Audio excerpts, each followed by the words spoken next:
യുവതാരങ്ങളെ ഏറ്റവും കൂടുതൽ പ്രോത്സാഹിപ്പിക്കുന്ന ക്ലബ് അല്ലെങ്കിൽ യുവതാരങ്ങൾക്ക് ഏറ്റവും കൂടുതൽ അവസരങ്ങൾ നൽകുന്ന ക്ലബ് ഏതെന്നൊരു ചോദ്യം ഇനി വേണ്ട, കേരള ബ്ലാസ്റ്റേഴ്സ് തന്നെയാണ്. നിലവിൽ ബ്ലാസ്റ്റേഴ്സ് ഈ സീസണിൽ മോശമല്ലാതെ കളിക്കുന്നുണ്ട്. സീസണിന്റെ തുടക്കത്തിൽ മികച്ച പ്രകടനങ്ങൾ കാഴ്ചവെച്ച ബ്ലാസ്റ്റേഴ്സ് ഇപ്പോൾ കുറച്ച് മത്സരങ്ങളിലായി ആരാധകരെ നിരാശപ്പെടുത്തുന്ന പ്രകടനമാണ് നടത്തുന്നത്. എന്നാലും ഇവാൻ യൂക്കോമനോവിച്ചിനും സംഘത്തിനും പൂർവാധികം ശക്തിയോടെ തിരിച്ചു വരാൻ കഴിയുമെന്ന് തന്നെയാണ് ആരാധകർ വിശ്വസിക്കുന്നത്. കേരള ബ്ലാസ്റ്റേഴ്സിന് ഈ സീസണിൽ ഏറ്റവും കൂടുതൽ വെല്ലുവിളി ഉയർത്തിയത് താരങ്ങളുടെ പരുക്കുകൾ തന്നെയാണ്. പക്ഷേ ആ പ്രതിസന്ധിയെ മറികടന്നത് യുവതാരങ്ങളിലൂടെയാണ്. അങ്ങനെ പല യുവതാരങ്ങളും സ്റ്റാർട്ടിംഗ് ലെവലിൽ തന്നെ സ്ഥാനം പിടിച്ചു. അണ്ടർ 21 യുവതാരങ്ങളെ സീസണിൽ ഏറ്റവും കൂടുതൽ ഉപയോഗപ്പെടുത്തിയ ക്ലബ്ബും കേരള ബ്ലാസ്റ്റേഴ്സ് തന്നെയാണ്.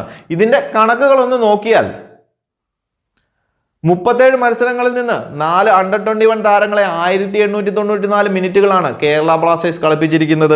അതിൽ വിപിൻ മോഹനനാണ് ഏറ്റവും കൂടുതൽ സമയം ലഭിച്ചിരിക്കുന്ന താരം. 11 മത്സരങ്ങളിൽ നിന്നും 750 മിനിറ്റുകളാണ് താരത്തിന് ലഭിച്ചിരിക്കുന്നത്. അതുപോലെ മുഹമ്മദ് ഐമന് 13 മത്സരങ്ങളിൽ നിന്ന് 682 മിനിറ്റുകളാണ് ലഭിച്ചത്. മുഹമ്മദ് അസറിന് 8 മത്സരങ്ങളിൽ നിന്ന് 370 മിനിറ്റുകളും ഫ്രെഡിക്ക് 5 മത്സരങ്ങളിൽ നിന്ന് 92 മിനിറ്റുകളും ലഭിച്ചു. ഇങ്ങനെയാണ് കേരള ബ്ലാസ്റ്റേഴ്സ് 1894 മിനിറ്റുകൾ യുവതാരങ്ങളെ കളിപ്പിച്ചിരിക്കുന്നത്.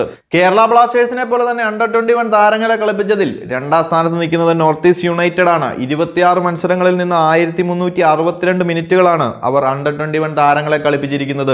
അതുപോലെ മൂന്നാം സ്ഥാനത്ത് ജംഷഡ്പൂർ FC വരുന്നു. 27 മത്സരങ്ങളിൽ നിന്ന് 1340 മിനിറ്റുകളാണ് അവർ അണ്ടർ 21 താരങ്ങളെ കളിപ്പിച്ചിരിക്കുന്നത്. അതേസമയം അണ്ടർ 21 താരങ്ങളെ ഏറ്റവും കുറവ് കളിപ്പിച്ചിരിക്കുന്നത് ഒഡീഷ FC ആണ്. 33 മിനിറ്റുകളാണ് അവർ അണ്ടർ 21 താരങ്ങളെ കളിപ്പിച്ചിരിക്കുന്നത്. എന്തായാലും കേരള ബ്ലാസ്റ്റേഴ്സിന് കൂടുതൽ യുവതാരങ്ങൾക്ക് അവസരം കൊടുക്കാൻ സാധിക്കട്ടെ. മെയിൻ താരങ്ങളുടെ അഭാവത്തിൽ മാത്രമായിരിക്കരുത് യുവതാരങ്ങൾക്ക് അവസരങ്ങൾ കൊടുക്കുന്നത്.